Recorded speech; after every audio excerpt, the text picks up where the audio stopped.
अरे आपके पिताजी नहीं आए साबिर जी? पापा बाद में आएंगे। अरे बहुत सुना है आपके बारे में और आपके परिवार के बारे में भी, बहुत ख्याति है आपकी। और आपके पिताजी बहुत महान इंसान है। अरे हमारा रिश्ता आपके घर में होने जा रहा है, ये किसी सपने से कम थोड़ी है। और मैं बहुत खुश हूँ। और आपको ना मेरी बहन बहुत पसंद आएगी। वो घर का सारा काम कर लेती है, बहुत पढ़ी लिखी भी है, एमए कर रखा है मेरी बहन ने।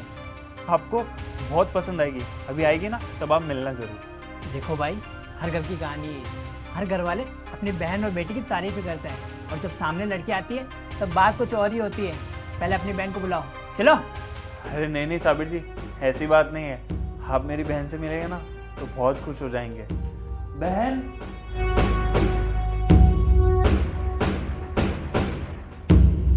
ये है मेरी बहन। ये है तेरी बहन। देख, बुरा मत मानियो, तुझे तो देख के ही लगता है तू गरीब है, लेकिन मैंने सोचा था तेरी बहन थोड़ी तो मॉडर्न होगी, थोड़े तो कपड़े पहनने के ढंग हो गए इसमें, लेकिन ये तो तुझसे भी गई गुजरी निकली। लेकिन साबिर जी, इन कपड़ों में क्या दिक्कत है? दिक्कत? बहुत दिक्कत है। इससे अच्छे कपड़े तो मेरे घर की नौकरानियां पहनती है। अरे साबिर जी, आप गलत समझ रहे हैं। मेरी बहन ना बहुत पढ़ी लिखी है, एमए कर रखा है इसने, और इसे चूल्हा चौका सारा काम आता है घर का। अबे चूल्हे और चौके के लिए मैं क्या करूंगा? उसके लिए मेरे घर में बहुत सारी नौकरानियां हैं, और एक ऐसी लड़की चाहिए मुझे जो मुझे संभाले, ना कि मेरे घर को। अरे मैं ठहरा इतना बड़ा आदमी, इतना नाम है मेरे सोसाइटी में, और अगर मैं इस जैसी गवार से शादी करूंगा तो लोग क्या कहेंगे मेरे बारे में? अरे मेरे स्टैंडर्ड का क्या होगा? कभी सोचा है तुमने? एक बार भी नहीं सोचा होगा तुमने। इस जैसी लड़की को मैं बाहर लेके गया, लोग थूकेंगे मेरे ऊपर, लोग मेरे कैरेक्टर पे सवाल उठाएंगे कि इतने बड़े बिजनेसमैन ने इस जैसी गवार से शादी की है। अरे साबिर जी, आप कैसी बातें कर रहे हैं? आपके पिताजी तो कह रहे थे कि हमें ऐसी गुणी संस्कारी लड़की चाहिए। बस इसीलिए मैं अपने पापा को साथ में नहीं लेकर आया। मेरे पापा का क्या है? मेरे पापा को एक संस्कारी लड़की चाहिए। अरे शादी मुझे करनी है, मेरे पापा को नहीं। मुझे एक ऐसी लड़की चाहिए जो मेरी स्टैंडर्ड की हो, जहाँ जाऊँ 10 लोग बोले ये शाबिर की वाइफ है। तुम जैसे लोगों की यही औकात है, जहाँ अमीर लोग देखे नहीं पीछे ही पड़ जाते हैं। तुम जैसे 2 कौड़ी के लोग मेरे घर में कभी नहीं आ सकते, कभी नहीं, समझी? बस बहुत हो गया तुम्हारा, बहुत उड़ा लिया तुमने मेरे भाई का मजाक। अच्छा, मैंने मजाक बनाया है? मजाक तू बना रही है, अपना भी और अपने भाई का। अब निकल यहाँ से, निकल। अब मेरी बात ध्यान से सुन। मैं यहाँ पर ना सिर्फ अपने पापा के कहने पर आया था, बाकी मैंने तो पहले ही मन बना लिया था, तेरी बहन से शादी करूँगा ही नहीं। और तेरी हालत देख के तो लगता है तेरा घर भी बहुत मुश्किल से चलता होगा। अच्छा सुन, एक काम कर, अभी मेरे पास बस ये थोड़े से ही पैसे हैं, इन्हें रख और अपनी बहन को ना अच्छे और मॉडर्न कपड़े दिलाइयो, ताकि कोई लड़का उससे शादी कर ले। गरीब कहीं का।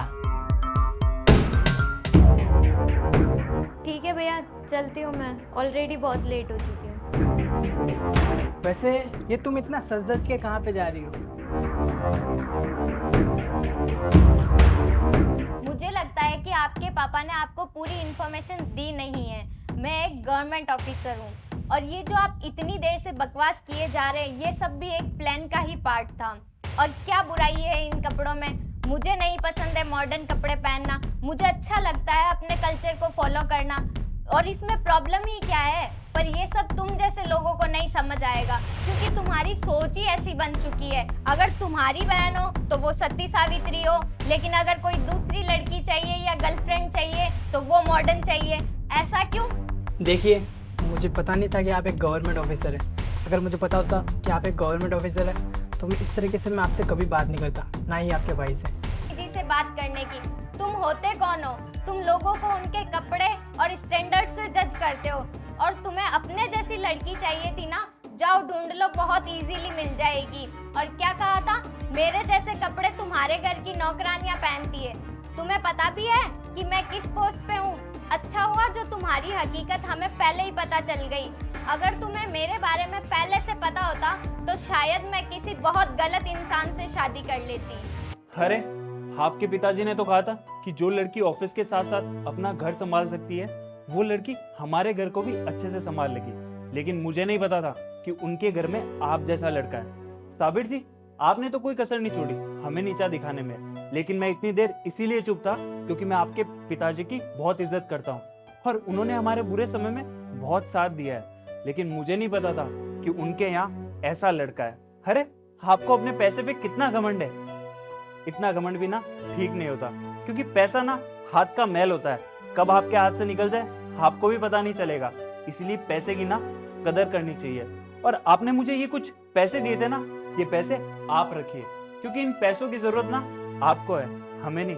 हमें भगवान ने इतना दिया है जिससे हम हमारा गुजारा कर सकते हैं और जिंदगी अच्छे से जी सकते हैं। और हाँ, इतने में ये तो मालूम चल ही गया है कि आप हमारी बहन के बिल्कुल भी लायक नहीं है। हाँ, अब आपके पिताजी, हम ये रिश्ता कभी नहीं होने देंगे। अब आप जा सकते हैं यहाँ से, निकल जाइए यहाँ से।